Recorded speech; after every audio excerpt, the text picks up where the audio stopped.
What's up, Ham Fam? It's been a minute. It's your girl, Jizzy. And your girl, Harleen. I totally missed doing that. Yeah, and we still didn't get our sound effect button. Yeah. But we're back for season 2, you guys. It's been so long. Like, I feel like it's been so long. It's like I'm not used to it anymore. We used to do this every week, and now it's like it's been over a year. Yeah, so our first episode, we're going to apologize now because we're going to be real rusty. But obviously, we want to share our true authenticity. Yes. And we want to share what's been going on, all the back end, everything. Everything. No guests today, no sponsors today. This is just raw ham.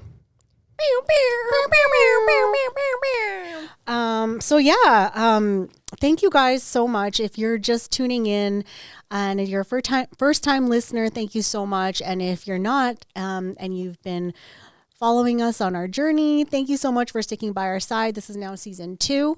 So for those of you who don't know, we took a little hiatus last year.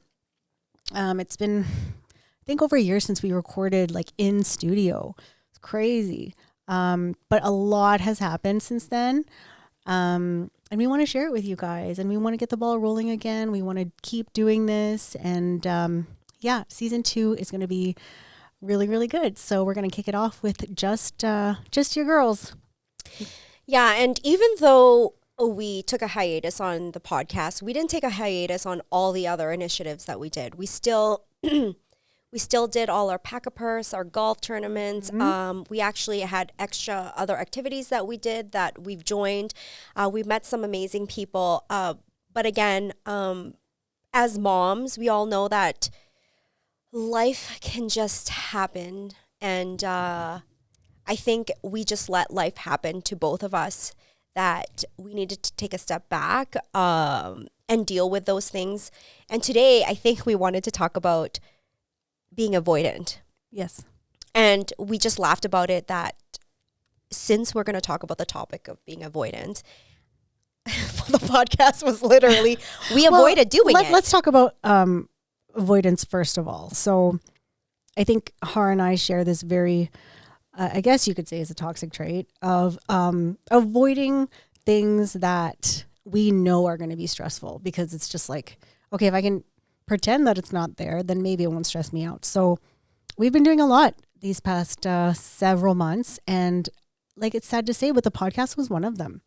And we were kind of just trying to restructure everything and figure out the logistics of how we were going to keep going. And eventually we were just like, you know what? I don't want to think about it right now. And though the podcast is very near and dear to our hearts, you're right, we had to let life happen. Because I think now we can really hit the ground running with this. And with all that's happened with us this past year, goddamn. A lot. Also, let me just say that when you have 2 high achievers, and I know that sounds like I'm being conceited or like, no, I'm being high on myself. But anyways, from 2 high achievers, and when you're doing everything, and then we've talked about on our podcast about burnout, when those things happen, I think like we find something to focus, like to laser focus on something else in our lives that we are really successful. So as an example for me, anytime I want to be avoidant of anything in my personal life, I go to work. You know how people are like, oh, I'm so stressed at work. Like, I get stressed out at work, but I thrive and I excel in my job. So I will take on more projects, more things at work, no matter how stressful it is, because I'm good at it. But all the other shitty parts in my life that I am terrible at or need work on, I'll be avoidant and I'll focus everything, and then I'll make the excuse like, I'm so busy at work, which I am busy at work, but it's an excuse like, I'm busy at work, I can't do this, and I can't make time, I can't. But I still can prioritize like 1, 2, or 3 while I'm busy at work, but I just started to just deprioritize everything else and just focus on one thing because I'm so good at it. What are things that you do that you're so good at, but then you avoid everything else because you just don't want to deal with it? Well, you and I share like this common trait that we love to plan things. We're the planners in our group. Yeah, that's we are true. we are the administration of our families, and I love to plan stuff. Like when it comes to birthdays, I love doing Eva's birthdays. I love planning all that shit. But then I recently got engaged. For you guys who don't know, and I don't want to do anything with the wedding. Like I know that I'm gonna be so like controlling that it's just gonna ruin the experience for me. And I know people who are like, "Oh, I just want to get the day over with," or "Oh, it was such a blur. I don't really even remember it, but I want to remember it, and I don't want to remember being stressed out." So I hired a good friend of mine. Shout out Chloe. You guys know Chloe. She's part of Event Design, and we actually did She. yeah, see her empowered with Chloe and Cassie, the sisters. And so Chloe's been great. I told her from the very beginning, I said, I want to be as uninvolved as possible is what I told her. I'm just like, I don't want to, Which is weird for you because it is so weird. You are like the planner of like everything's always checked off. That's why, because I feel like I'm going to get so involved that I'm just going to become bridezilla, and I really didn't want to do that because I'm just like, this is something I've been waiting so long for.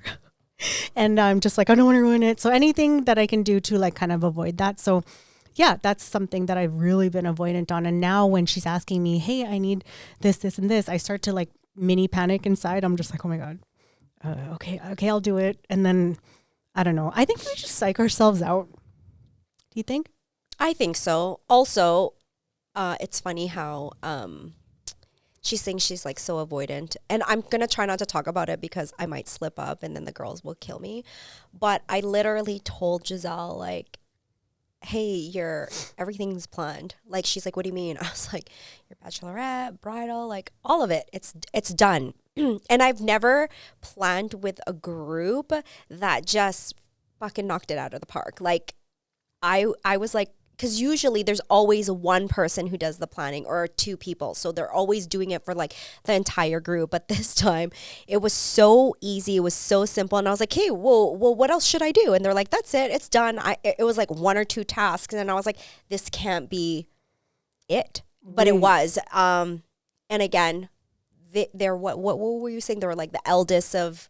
Oh, so my whole bridal party are all eldest daughters of immigrant families. And if you are an eldest daughter of an immigrant family, you know what the fuck I'm talking about, where the burden is all on you. So that's how we all grew up. And so, I've been so fortunate where everyone just gets shit done. And I'm just like, I have no worries. I have nothing to worry about. So my fiance, his friends all planned everything. He knows what's going on or whatever. They have all their plans. And everyone asked me like, oh, what are you guys doing? And I'm like, I don't know. I don't know anything. And then they're like, oh, you don't know? I was like, you know what? I trust this group of people. Like I've traveled with them several times. I grew up with them. We are all eldest daughters of immigrant families. So I'm in good hands.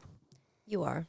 So I'm not going to try to talk too much about it. Yeah, can you imagine if you spill the beans on the podcast? I'm going to be pissed. Actually, the rest of the girls will be pissed. All the girls are going to see this. But let me tell you, from out of every single freaking thing I've planned, I don't know how I'm going to top off. Like I think it's just very, like it's just over the fucking top.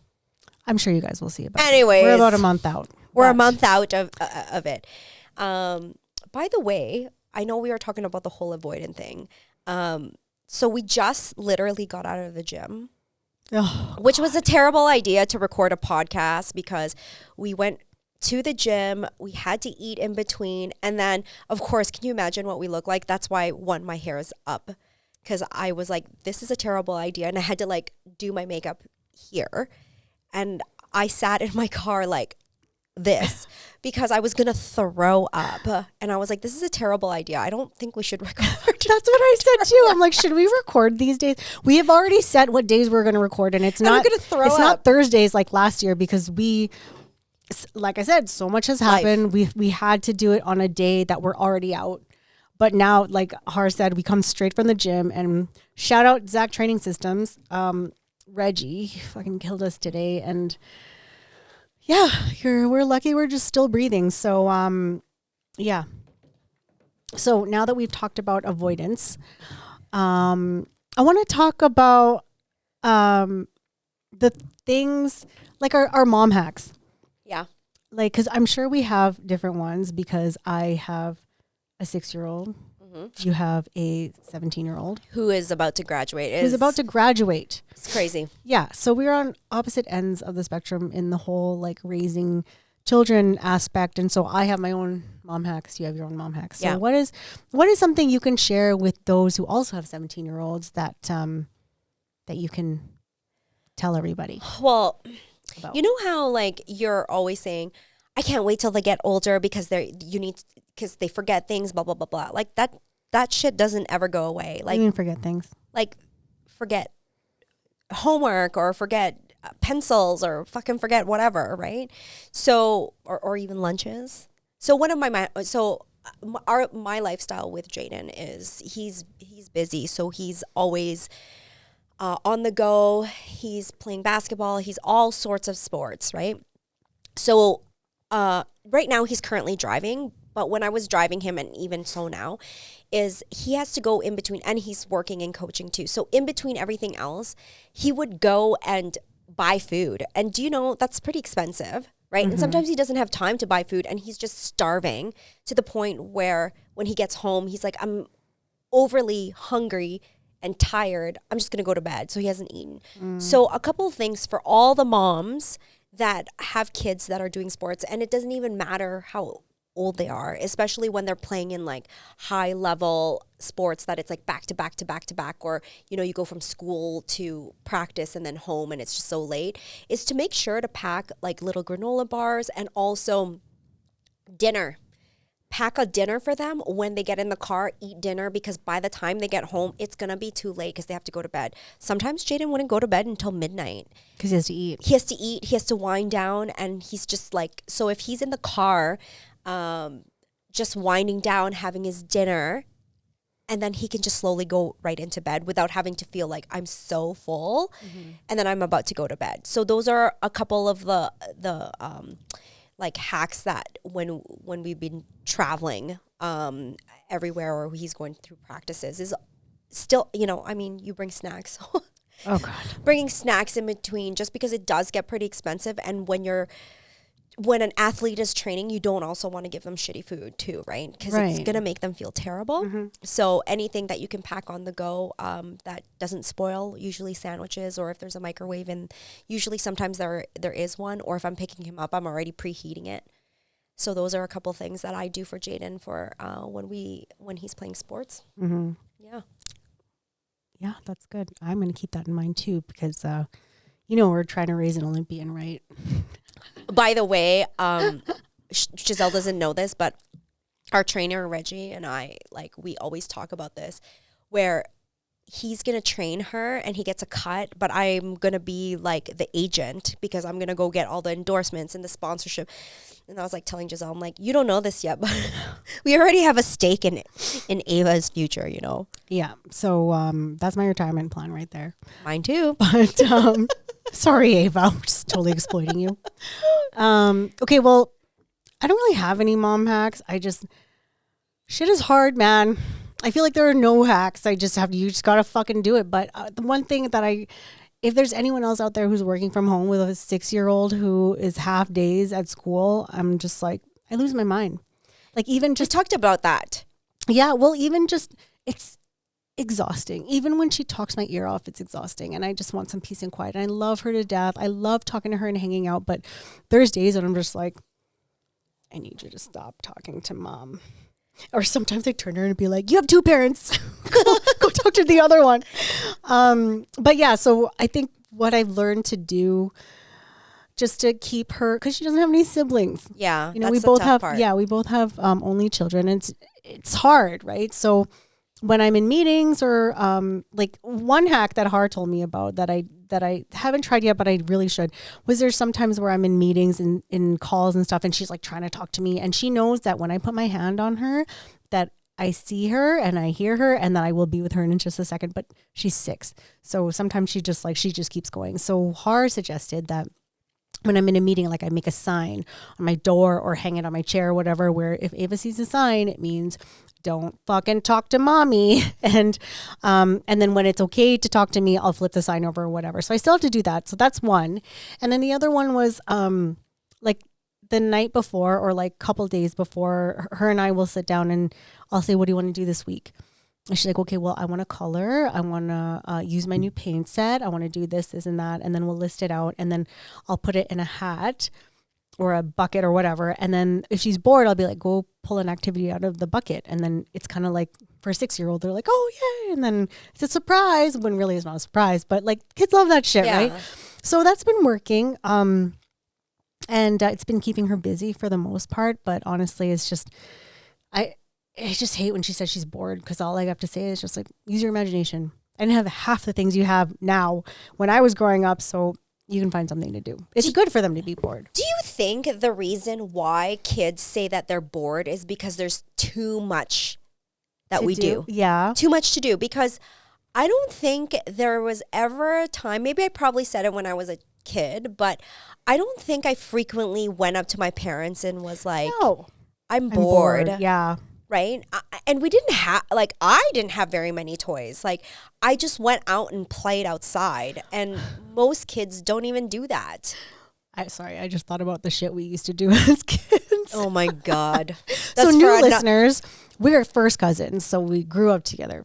Like my parents would literally drop me off at Har's house every day in the summer and just be like, there, go play with your cousins. And then we just spend the entire summer there, and I would just like leave clothes there, and we would play such dumb shit, but it was like, that's how you pass your days. And granted, we did grow up around siblings and cousins and a lot of that stuff, but you know. Hold up. Can I just say that we used to play like school, house, and grocery or whatever. But let me tell you, today you get like your grocery, like the actual thing. Yeah. Do you know what we did? We just took random items from our house and then we fucking put paper and stuck it on as price tags. Yeah, like remote controls for like the calculators, the cash registers, or whatever. But kids these days actually have that shit. They have it. Ava actually has like a grocery store. Yeah. And a shopping cart, like a real metal, it looks like an actual shopping cart, but for like little kids. And it's crazy if we had those things. Yeah, we didn't have it. We had to do that. Like we literally had no fucking toys that we had to figure out. Well, although I find that we just had a lot of time and we probably just got into a lot of trouble because, well, first of all, our parents like would always like they would come over, obviously, and then they would play mahjong. Yeah. Or we'd have like family get-togethers. Yeah. And they wouldn't even fucking know where we were. We were out at like 1 a.m. Yeah. We're like 8 and 9 years old, 10 years old outside. We were younger than that. If you were 10 years old, I was 6. So, no. Yeah, maybe about like when you were 10, maybe. Yeah, but we still. used to like dress in black and then go to the playground and play hide and seek. Like, if you knew your kids were out there doing that right now, I'd be like, you fucking get home right now. They're rapists and fucking... Yeah, and our family literally didn't even know we were outside. No, they think didn't. They're fucking sleeping or we're just in the house. And, you know, they'd be like, oh, what are you guys doing? We're like, nothing. And we'd already be back. Or they wouldn't even look for us. No, they wouldn't. It's just mahjong. And we weren't even be allowed to go into the room where they're playing because they're like smoking. So I'd go in and I'd say, Mom. And she's like, no, get out of here. Get out of here. They're smoking. And then, okay, well, I'm going to the park. It's 2 a.m. Yeah. Like, no one was even fucking looking for us or whatever. And it's so different now. We had to learn how to fend for ourselves. So I don't know. I mean, a lot of the things growing up is starting to evolve. So there's a lot of debate of how kids are being raised. Mm-hmm. Do you think that we're losing some of the, how we were kind of raised in, like, do you think kids are a little softer because we are doing these? I don't know. I hate to say that because like see, I'm still not used to this after how many years? Here she I'm goes still again. Bumping into this stupid thing. Complain about the mic. Yeah, fucking mic is too close to my face. Well, if you want my take on it, I mean, okay, my kid is sensitive. I'm sensitive. But the difference is I'm sensitive because I never knew how to control my feelings. It was always like, stop crying. Why are you crying? You know what I mean? Like, it's like we're taught to suppress our feelings and that it's wrong to cry. It's wrong to feel anything negative towards anything, right? So when people tell my kid to stop crying, I get so mad. Like, that is like my pet peeve. Inside, I'm just like, don't tell her that. And then I don't want her to end up like me. Like with me, I'm avoidant. And like, it sounds stupid, but like there's sometimes where I have to have a conversation with my partner and I have to face the other way. I can't look at him in the face or I'm going to cry. And that's something that stemmed from my childhood because every time I said how I feel, I was always taught not to cry and that it was wrong. So now as an adult, I felt all fucked up. I'm just like, wait, I'm not supposed to cry, but it's okay to cry, obviously. Yeah. And so it took me longer as an adult to kind of try to regulate my emotions or even become self-aware of my emotions because I was just so used to suppressing everything. So yes, I do think kids are softer, but I also think they are more self-aware and they're more aware of their feelings. And I'm like, the hope is for me that my kid is emotionally intelligent enough to kind of know what to do in those situations. Yeah. Because I sure didn't. And I don't think I do. Like, I was just telling, was it you I was telling where I was like reading my vows and I was crying and I was like, if I read my vows at the altar, I'm going to be a fucking wreck. Who like, cares? I can't even get through this. Why? Because... Oh, girl, my makeup. That's why. Oh, okay. But all I'm saying is that, like, you went through this journey with this man. Let your fucking makeup get ruined. And, I mean, they're going to touch it up. Who? Oh, girl, I'm going to touch it up right at the altar. Girl, I ain't got the money for a glam squad. I wish. Hey, listen, you don't need a glam squad. You got your bridal party. You're going to be there with your fucking little sponge. I'm like, hold up. But I get it. I get that you're like, even with me. Okay, so let me share a story. Everyone's going to know this now. Anyways, so a couple of weeks ago, my boyfriend, guys, I have a boyfriend now. That's what happens. In the past year, Har has a boyfriend. PSA. Off the market. Shout out.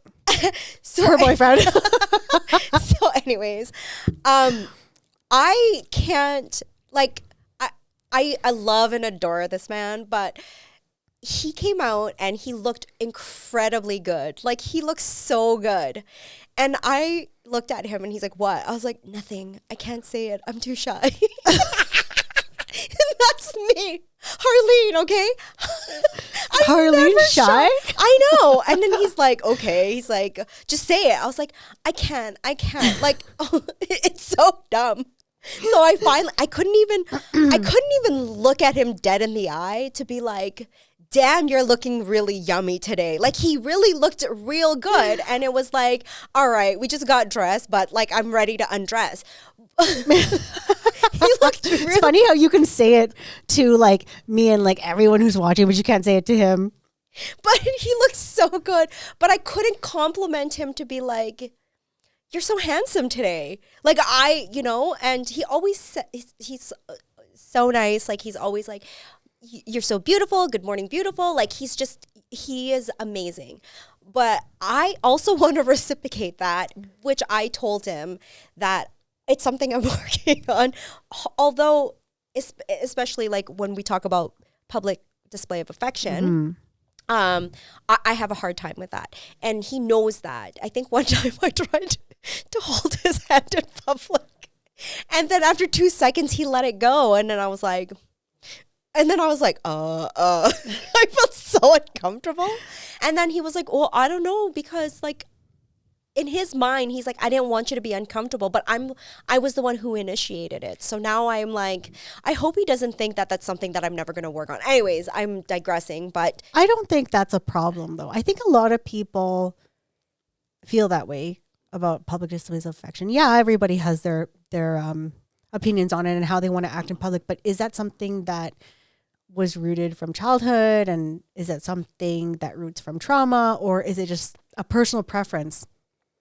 I also think in my past relationships that like I don't think anybody has ever been shown that type of affection of like how appreciative of them they are. Oh, so you're kind of just like weirded out by it. So, you know, and I think like with him, it's I'm not weirded out by it. Like I am like, like, and that's not me though, you know. Mm-hmm. But he's making me feel this way. Well, I mean, I'm like, who the fuck are you right now? I mean, if no one's ever showed you that, and then it comes along, then I don't think it's wrong. The lights just went Yeah, off, and I was like, I was like, is this supposed to happen? Anyways, are they kicking us out? it's okay. We have this. So that's why I'm like, you know, but that's one thing that I know, and I don't want to be avoidant of it, because as our relationship progresses, Mm-hmm. I don't want that to hinder all those things. Like I want to be able to compliment him when he looks good, or when I'm like, oh, that looks really nice on you, or I love that. That color is great on you. I don't want it to just be one-sided where he's always complimenting me, because there's times, especially when he gets a fresh haircut or whatever, and he'll be like, do you like my hair this way, or do you like my hair that way? But honestly, You just want to jump his bones. yeah. there's a couple hairstyles that he could totally rock, and I was just like, I like that and I like that, and you know, but I want to make sure that I tell him that to validate the fact that I still think he's handsome, and I'm attracted to him, and I don't ever want to steer clear of it, because obviously, as much as I'm like, I don't want flowers, or I don't want this, like, I think I do. I think I'm just saying it because I never got it, and I don't want people to think that it's bothered me. Yeah.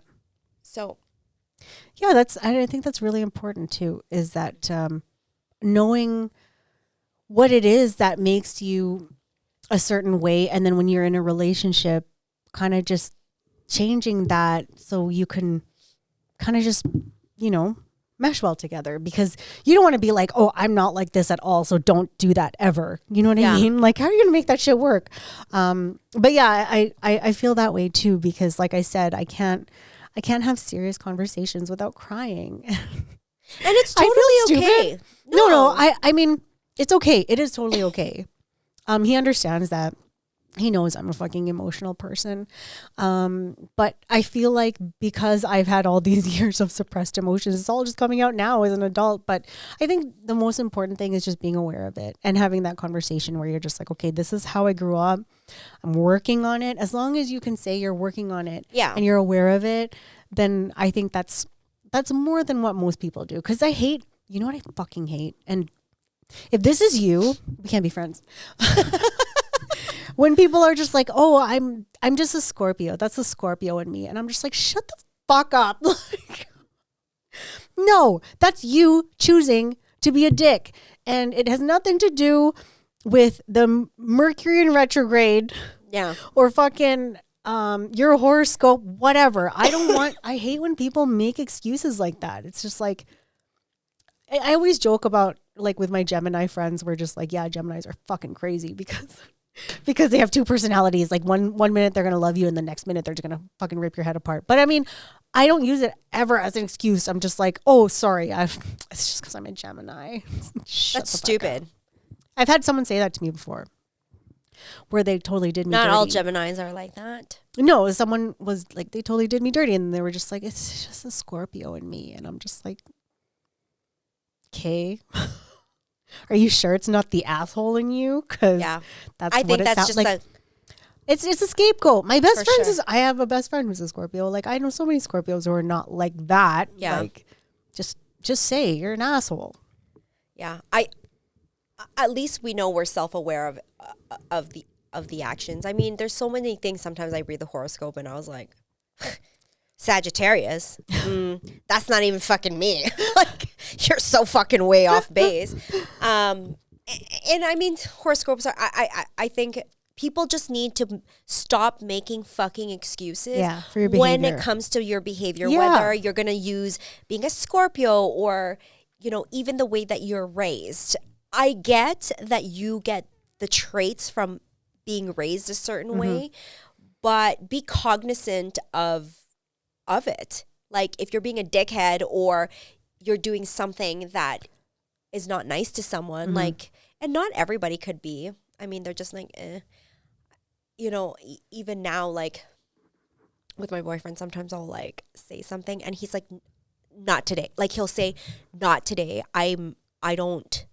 He's like, no, don't do that to me today. And then of course that's his boundary, because most of the time he's very open and receptive to like, you know, I'm like trying to like find common ground for whatever it is that he's but good for him that he's going to say it. And then I just know when I shouldn't be saying, like, I shouldn't be like trying to be the middle person or finding the common ground. That's when I know that I have to switch to be the supportive person, because he's just not there.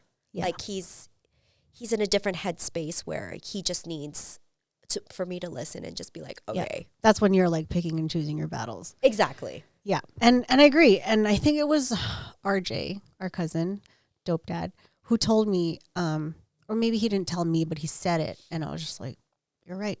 That, yes, we all have childhood trauma, but once you're aware of it, there's only so much you can like blame on your childhood trauma, because you're an adult. Like we're all adults. Yes, we all have childhood trauma, but there comes a point where you're just like, I am an adult and I know what I need to do about it. You know, if you know you grew up a certain way and it didn't work in your favor, you know, maybe it's time to do something about it, you know? Yeah. And it's just easier to blame people, and it's just easier to blame like the childhood and all that. And I think, in the last couple of years is just when I've been able to tackle some of my own childhood trauma, that I'm like, you know what? I can't really change the past of anything. I can only control what I can do today, and not to replicate those things. Yes. Because you know what? My son's probably going to get his own childhood trauma. Trust me, he probably is. Right? I think it's inevitable. But I want him to know that there's an open door and an open space, because I always tell Jaden that I'm not perfect. I'm probably going to fuck up again as a parent, because there wasn't a manual. And like each child is different, and I just need him to meet me halfway. I mean, I think it's a little bit not easier when they're older to have those conversations. But when they start off young and you start incorporating that, I think they're just going to be able to share a lot more. Yeah. Because I know that the way that I raised Jaden in the very beginning was very Filipino oriented. Like it was very education. It was number one. Respect is one way. Respect me it's like no you matter respect what. your elders. Yeah. You got to do this. You got to do this. And I think I started to pivot after we actually all went to therapy. So it was me, Jaden, and his dad. I think that switched for me, because I was like, you know what? Like Jaden asked a lot of questions, like why? You know, Ava does that too. And I was like, yeah, you're right. It's like, why should I be an asshole and just like, I said so, or I whatever, so, yeah. Or because he's my child. Like he didn't ask to be brought here, which I mean, I'm very like blessed to have him, but also I don't own him. Like we don't own our children. We are just we're the people to guide them to choosing their paths and trying to steer of where we think is the right path, but they're going to choose it, and we can't really, you know, choose it for them. Well, I think the most important thing with what you just said was having that open door. Like that is something that our generation didn't necessarily grow up having. So like a lot of the times now coming from, you know, especially in an Asian household where it's frowned upon to talk back, obviously, yeah, to an extent. And it's frowned upon to cry or feel anything negative or whatever. Yeah. So, I mean, as long as there is that or open door policy and that you can communicate things, then I think that you're already on the right path. Like, it doesn't really even matter that, you're not doing the same things that you were, or that you were doing the same things you were, that your parents were doing. But as long as they can talk about it with you and they're honest with you, like, there's times where Ava has done things to me where it's very triggering, but I had to stop and be like, okay, I have to handle this a different way because I remember this happening to me and it needs to be different. So I have to like step back and actually think about, okay, what the fuck do I do? So yeah, that you're right. Like I always advocate for honesty and it's not important. and not being mad for people making mistakes. Like, one thing that I always tell Ava all the time is you're allowed to make mistakes. Absolutely. I make mistakes all the time. And I even tell her, I'm just like, sometimes mommy will lose, we'll lose it sometimes. Sometimes I get mad, but you just, don't be afraid to remind me that, because I'm still learning too. I haven't been doing this. I haven't been a mom for very long. I haven't been a mom to anybody else. And so I'm learning just like you are. And so I know she's a little young to kind of just grasp that. But I think just, instilling it in her now and continuing to do so as she grows older, this way she doesn't forget. And I think that's just the most important thing. Yeah. Actually, I can't remember who I was talking to about this, but Jaden, when I was raising Jaden when he was little, when he dropped something, I would freak out. Did you know until today, if he drops or breaks something in my house, do you know what the first thing he says to me is? Sorry. Nope. What? He's like, I did something. Please don't get mad. Yeah. And I was like, 17 years. I mean, when that started, like 5-6 years old. And I was like, he still says that. He's 17 and he's still afraid that I'm going to lose my shit because he broke something. Mm-hmm. And I think sometimes he gets shocked. And I was like, well, it was an accident. Because it's not like he's going to be like, I'm going to walk around and fucking smash plates everywhere, Does that kind of make you feel like... It made me feel shitty. Yeah, like, oh shit, I kind of just put that in him. Like, I put that fear in him that he can't drop anything. Yeah, I get it. And where he's just afraid to like tell me. I remember when he was little, he's like, he hid the fact that he dropped yogurt on our stairs, and he tried to clean it up the best way that he could.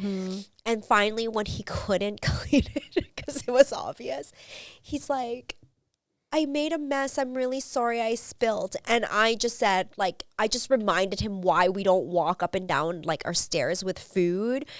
And if he needed help, but it's okay that I appreciated that he told me right away so we can clean it up right away, right? I try not to have freakouts. I mean, I don't have freakouts now because he's older. Like, he still does stuff. Like, sometimes I'm like... Yeah, but then now he thinks I'm a freak because... like, there's things that annoy me. Like, he'll go down the stairs and I know he's touching the walls instead of our handrails. And I'm like, are you touching the walls? And he's like, no, I'm touching the handrails. I'm like, I can hear your hands. So, I mean, and now he just jokes about it because he just thinks I'm a freak, like a clean freak. But in mom's defense, moms, caregivers, whatever, whoever does most of the cleaning, you don't want to clean anything anymore. Like, no. I always tell people, like... First of all, I want to bring up that if you guys didn't read about Marie Kondo and the fact that she has given up on being tidy to spend more time with her kids. And that is proof and that is validation for all of you moms. And after I read that, I was just like, yep, she's right. And I didn't feel so shitty about it. But it's true. Like, as a mom, you don't want to clean everything anymore. Like, when Ava drops something or spills something, in my head, I'm just like, oh my God, I have more to clean. Like, that's why you get mad. You don't get mad that they actually did it. Like, you don't get mad at the mistake itself. You get mad because it's like, fuck, I got to clean this. And that's why I freak out. And same with Ava. So she's like, I did this to her. I'm trying really hard. But now every time she does something wrong or like, not wrong, but if she like spills something, she's like, I'm sorry, I'm so sorry. And I'm like, it's okay. It's okay. And in my head, I was like, fuck, I fucked her up. But like, she's just so scared of me. And I think that's why. It's just because I don't want to clean. I just don't want to clean anymore. I get it. I also don't want to clean, but I personally just like a tidy house. And mind you, I only have one child too, so I think like I was able to like maintain having my place the way that I wanted it. Because really? I have one child. My place ain't tidy. But okay, I also think raising girls and boys, and I'm sorry if I'm gonna offend someone when I don't use the proper pronouns. Like I want to freely speak the way that I speak, educate me, but that's a whole new story. I like I said, right? I'm not trying to insult anybody or anyways. Now I forgot what I was saying. You said raising boys and girls. Oh, it's different. It's like like Jaden he didn't have toys like those little trinket knickknacks things, although and slime. We never had slime there. He had Play-Doh, but honestly, we didn't have toys that were, and mind messy. You, that's a decade, right? It wasn't messy. I think the most messiest one that we had were those stupid fucking G.I. Joes. The ones that have the parachute. Oh, and they're the soldiers. Fucking the tiny. Green Army men. Yeah, and he had like hundreds of them. That was the annoying part. But I don't think he had toys that were annoying that, Well, you're lucky then, because I got glitter, fucking sequins from her tutus, and I love it. I love that she's like so girly and stuff, but I am vacuuming like nonstop after this girl. Like I literally have to follow her around with a vacuum if I want my place to be tidy. Yeah. But I also feel like every time somebody gives my kid slime that they hate me a little bit. I'm just like, why would you do that to me? What the fuck? You know what? Slime and Play-Doh. I was like, why? Why Play-Doh? But the thing is, Play-Doh is not that hard to clean off. It doesn't matter. It gets hard. I think it's annoying. It is, but see, you didn't grow up around the slime era. That's true. Or Jaden didn't grow up around the slime era. Thank God. Like, I remember Ava is just obsessed with slime. Like when COVID happened, I stupidly got like a slime kit. I was like, yeah, we can make slime. And then it was just biggest regrets. So yeah, if you hate me, just send me some slime, asshole. Maybe you can get sponsored by slime. But yeah, it's crazy. Whew. There's a lot to unpack for sure. So I know that we were talking about being avoidant and all these things that has happened. So I don't know if Giselle wants to share, but I'm going to share a little bit of some of the things that were happening from the back end. There was a lot of things that happened last year where we had to deal with death, loss of friendships, and just making really hard decisions. And mind you, you could see that I was in a good place, but I wasn't in a good place because I was being avoidant. And I just really needed, for the first time in my life, really tackle those emotions that have been hindering me for a very, very, very, very long time. And, I had to work through them. And as much as Giselle will say, oh, well, we can push it another. I was like, yeah, no problem. No problem. Because let me tell you, usually when she does that, I usually resist when it comes to the podcast. Or if she wants to hiatus something, or she wants to, I'm usually a voice of reason, or vice versa. She's like that with me. But I think a lot of it is we gave each other excuses because we weren't really, like for me, I wasn't in a very good place. But if you ask me today, I'm definitely in a good place. I mean, I'll always go through shit for sure. But I had to make difficult decisions of like just letting a bunch of people go that once served a purpose, and it was very beautiful, and I have no ill feelings or whatsoever, but it was done. It was a part of my stressor. When it was good, and then when they stressed me the fuck out, and I was like, relationships shouldn't be like that. Mm-mm. You know what I mean? Like, sure, romantic relationships could be, right? But it shouldn't be that to the point where I'm always like worked up over it. Yeah. And I needed to get rid of it. And there was a bunch of them that I had to do. And I think I'm feeling a little bit more free. And I didn't feel like I had to solve problems because I had my own shit to deal with. Of course. Everyone right? does. Yeah.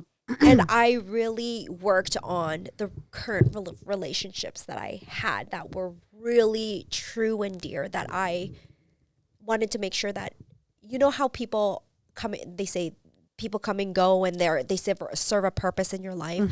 I wanted to make sure that these key people were, one, served me, but they were going to serve me till I die. They weren't just going to come in and out. Like, they're my core people, and I needed to make sure that that relationship was it was solid. The foundation of it is solid, and I continued working on it because it's super important. And the circle shrunk a little bit, but I'm more at peace for sure.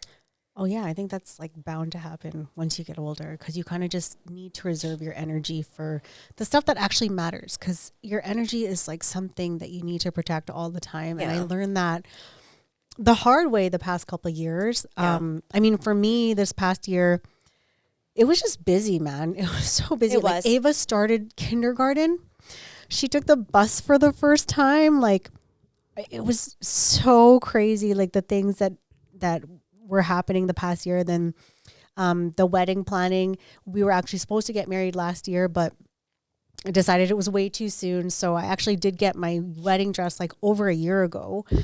And everything was in place. But then we decided, okay, maybe it's not the right time. We should wait a little bit longer. So it was a lot. And then, like Har said, we kind of just put the podcast on the back burner because we're like, okay, we need to just let life happen, because right now we tried to plan for it. We were still talking about who we want to have, what we want to do, what we want to accomplish and everything. And that hasn't changed. It's just, it was harder for both of us to get, to initiate it and to kind of just make shit happen. Whereas before, the podcast was just always, it was a regular thing.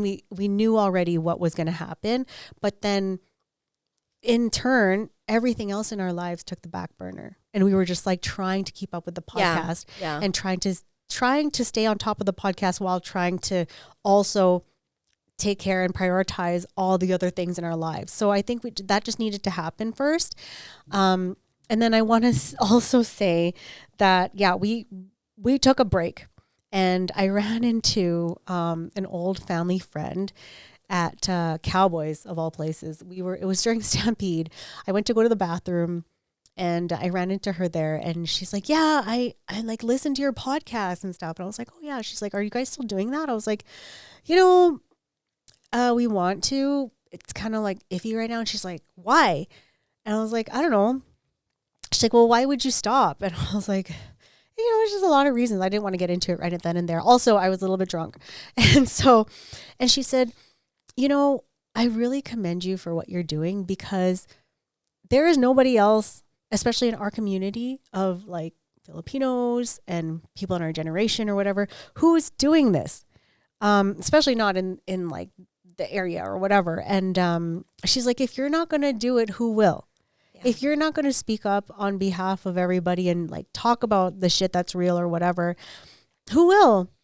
Like, if you might as well keep doing it. And that really fucking lit a fire under my ass, because I was like, you're right. And Har and I always talk about how our journey of self-growth kind of just like propelled itself once we started doing the podcast. Because not only did we learn about all the guests that we had on the show, but it made us like, after every episode, we always talk to each other, and we were just like, that was a really good episode. I'm so glad this person like came on the show and shared their story, and then now they're part of our lives, because it made me think about XYZ, about my own life. And it's been amazing. And so when we talked about it, and I told her what happened, and I said, you know what, this is why we do what we do, and I don't want to stop. And when we still do our initiatives like Pack a Purse and our golf tournament, and just everything in between, it's like we have a purpose, and it just makes us feel good about, sharing that with everybody. So, there's times where we doubt ourselves, where we're just like, is anyone really even listening? Is what we say relevant? You know what's funny is I play volleyball in this women's league, and this chick went up to me and was like, you have a podcast. And I was like, what? And it was funny because she said that out loud, and all of my teammates was like, you have a fucking podcast? And I was like, yeah. And they're like, okay, we've been playing with you for like 2 years, like spill the fucking beans. Like, what is your podcast? And it was weird because it's not like we're super big or anything. It's just like, it's the people in our community. And I mean, remember the time somebody stopped us at the airport? At the airport. I was like, what? Like, oh my God, you guys are. I was so cheesed. I was so cheesed. And then someone's like, oh my God, they recognize you. And I was like, not that I think I'm famous, but I'm like I was like, I was happy that they listened to it, and then that they resonated with it. Even if it's 1 or 2 people, like, that makes us feel good that we're putting ourselves out there, because we know we can't be the only moms that are feeling this way. The days that we're like, why did we have children? Yeah. Although we love our children very much, but we can't be the only ones going through these things. And yeah. And that's why we started this podcast in the first place, where we're just like, we need to be a voice for the moms who are just like us, who always said that, people make it look easy. It's not easy. People lie about it all the time, and it just makes everyone else feel like shit. And, I know everybody's goal is just to be the Pinterest mom and like try to do as much as they could and go above and beyond for their kids. And every mom wants to feel that way. But let me tell you, it's too much. It's hard for me. It's hard, and it's not realistic. And that's why we took such a big break, because we're just like, we cannot be good moms, partners, wives, whatever, if we have to do all this shit all at once. So now this year, I think, her and I are in a way better place. And we want to be true, authentic, give you, like we've said all the time, we want to give you raw. Like, we're going to share with you guys all the trials and tribulation of what happened, over the course of time. And, I just literally shared on the first episode that, I'm in a serious committed relationship. I don't want to just say dating, because I feel like it's way more than that. And it's been a journey for us. And I don't think that I have been in a relationship that is this. Like, it's different. It's so different than any relationship that I've been, because it is very true. It is very genuine, authentic, and like, I've never shared or felt the way that I feel today about certain things in a relationship. It was funny because I said he was wonderful, and then she's like, I've never heard you describe anyone as wonderful. I was like, did you just say it was wonderful? Yeah. Like, I've never heard you use that word. I was like, he's wonderful. Anyways, I'll share more about it, but like, I'm totally gushing about him, because I just have never been in a relationship. But don't you think that this past year, you kind of just needed to focus on that and getting yourself to a point where you can actually like admit that this is happening to me and I deserve this and whatever, like, without all the distraction and the fluff and the noise or whatever, and just kind of just going through it and letting it happen, and not having to hop on, a public platform and say, this is what's happening with me. You know what I mean? Yeah. I was able to be a little bit more private about it. And, a lot of people are probably looking through my social feed. I don't post. I think I posted once or twice. He was in part of my story, but I never really tagged him in it, because I want to be able to preserve that with him. And I told him, it's not that I don't love him. It's not that I don't want to share with the world, but I love what I have with him. I love everything behind. Sure, I'll post it eventually, but I just didn't want to have any questions until I knew that this was solid. because no one goes on my social feed Yeah. unless I know it's Yeah. And I remember when you were like in a relationship before, like it took you a while to even divulge that you had a podcast. Do you remember that? Yeah. And then when you did, you were just like, fuck, I shouldn't have done that. Yeah, I was pissed. I was like, it's this not guy's something an idiot. it's not something we go around telling everyone like, hey, I have a podcast, listen to No. me, whatever. And especially this past year, it was just like, let's get our ducks in a row. Yeah. Let's figure out what it is that we actually want to give you guys and be in a good place to do that. Because we were not, oh God. No. In There's a previous lot of years- tears. Well, Like, yeah. I think I was telling Giselle that I've never cried so much in my fucking entire life over the last 3 years. That we've Like, been doing this. that we've been doing this. And I don't want to say I'm a crybaby, blah, blah, blah, blah, whatever, because I want to normalize that. But it felt good. It felt like it just felt good. It's just growth, right? Yeah. Like it's realizing things and coming to like bringing things to light, and that's why you're crying, not because things are sad or whatever. Like, yeah, No. episodes did get really heavy.